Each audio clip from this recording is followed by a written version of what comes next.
2024-এর 5ই August দুপুরবেলা বছরের পর বছর নিষ্পেষিত মজলুম জনতার স্রোত গণভবনের প্রাচীরের দিকে এগিয়ে গেলে বালির বাঁধের মতো ধসে পড়ে 15.5 বছরের বেশি একচ্ছত্র শাসন করা শেখ হাসিনার মসনদ। ঘটে যায় রক্তাক্ত এক গণঅভ্যুত্থান।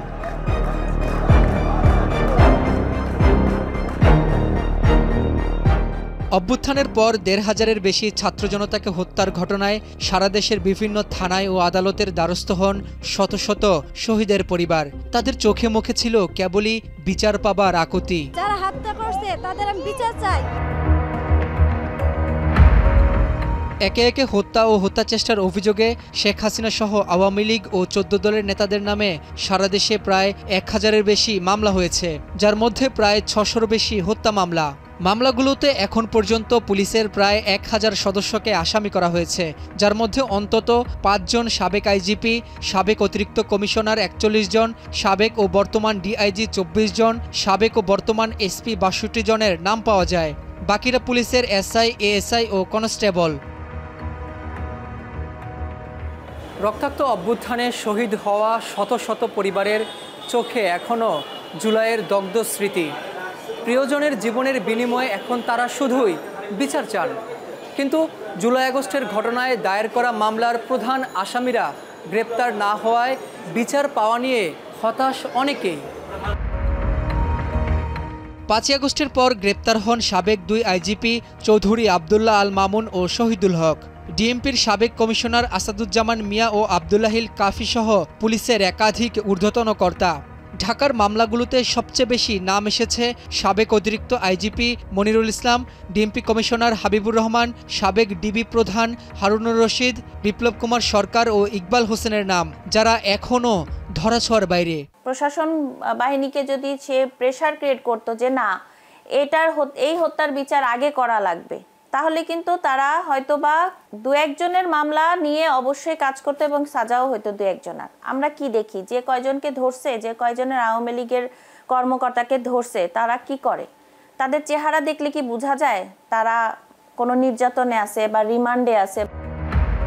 এছাড়া প্রায় 70% মামলার প্রধান আসামি ওবায়দুল কাদের, আসাদুজ্জামান খান কামাল সহ আওয়ামী লীগের শীর্ষ নেতারা। 5ই আগস্টের পর আওয়ামী লীগের প্রায় 110 জনের বেশি সাবেক মন্ত্রী, প্রতিমন্ত্রী, সংসদ সদস্য সহ অসংখ্য নেতাকর্মী গ্রেপ্তার হয়ে কারাগারে আছেন, যাদের মধ্যে রয়েছে আনিসুল হক, সালমান এফ রহমান, দীপুমণি, রাশেদ খান মেনন, হাসানুল হক ইনু সহ একসময়ের আওয়ামী প্রভাবশালীরা। রয়েছেন সাবেক প্রধান বিচারপতি এবিএম খায়রুল হক, রয়েছেন সাবেক একাধিক আমলা ও নির্বাচন কমিশনাররাও। তবে জুলাই গণহত্যায় সরাসরি নির্দেশদাতা ও সরাসরি হত্যাকাণ্ডে জড়িত হিসেবে যাদের নাম মামলায় যুক্ত করা হয়েছে অধিকাংশই গ্রেপ্তার হয়নি। এ নিয়ে খুব জুলাই শহীদ স্বজনদের। খোঁজাখুঁজির পরে আমার ছেলের উপরে 8-10টা লাশ ছিল। এই লাশ সরাইয়া আমি লাশ চিহ্নিত করে বাড়ি করছি। আমি চাই ডক্টর থাকতে আমাদের মামলার আমাদের একটা সুরাহা সে যায়। সোশ্যাল মিডিয়া খুললেই দেখতে পারি শেখ হাসিনা আমাদেরকে থ্রেট দিচ্ছে, ওবায়দুল কাদের থ্রেট দিচ্ছে, আসাদুজ্জামান কামাল থ্রেট দিচ্ছে। তাদেরকে যদি আমরা ধরতে না পারি তাহলে যেই পরিস্থিতি তৈরি হবে আগামীতে 24-এ 2000 শহীদ হয়েছে, আওয়ামী লীগ যদি কোনোভাবে ফিরে আসে আমরা মনে করি তারা সেটা 2 লাখে রূপান্তরিত করবে। অথচ এদিকে বিচার শুরুর আগেই জুলাই আগস্টের ঘটনায় দায়ের করা মামলাগুলো নিয়ে প্রশ্ন উঠেছে নানা মহলে। ব্যক্তিগত কিংবা রাজনৈতিক প্রতিহিংসাবশত জুলাই হত্যার সঙ্গে জড়িত নন এমন মানুষদের নাম যুক্ত করে করা হয়েছে মামলা বাণিজ্য। অধিকাংশ মামলার বাদীপক্ষের আইনজীবী বিএনপিপন্থী।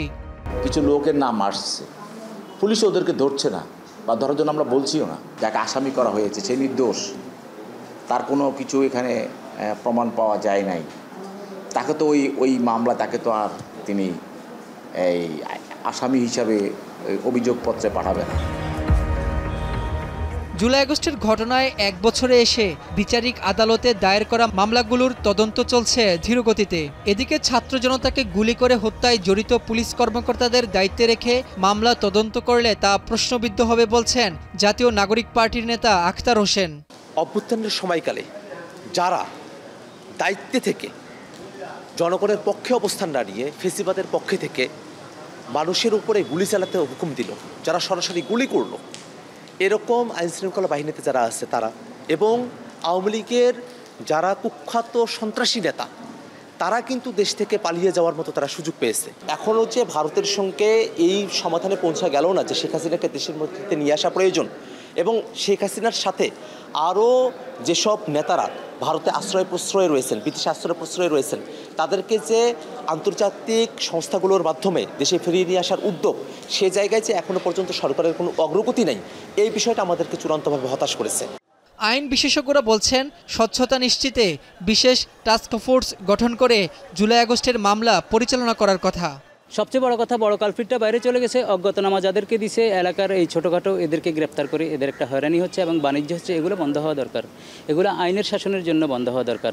আমি মনে করি পলিটিক্যাল পার্টি এইসব ইস্যুতে ঐক্যমত্য পোষণ করে বিচারের ক্ষেত্রে একটি সবাই ঐক্য হয়ে একটা টাইম ফ্রেম বেঁধে দিবে এবং কে কোথায় কিভাবে সহযোগিতা করবে, সাক্ষী, উইটনেস বা এভিডেন্স এগুলো সরবরাহের জন্য একটা টাস্কফোর্স গঠন করার মধ্য দিয়ে, স্পেশাল একটা আয়োজনের মধ্য দিয়ে এগুলো অ্যাড্রেস করবে বলে আমি মনে করি।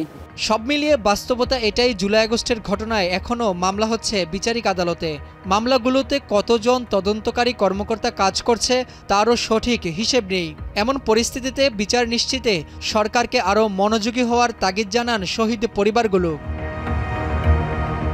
রাব্বি হোসেন, এখন, ঢাকা।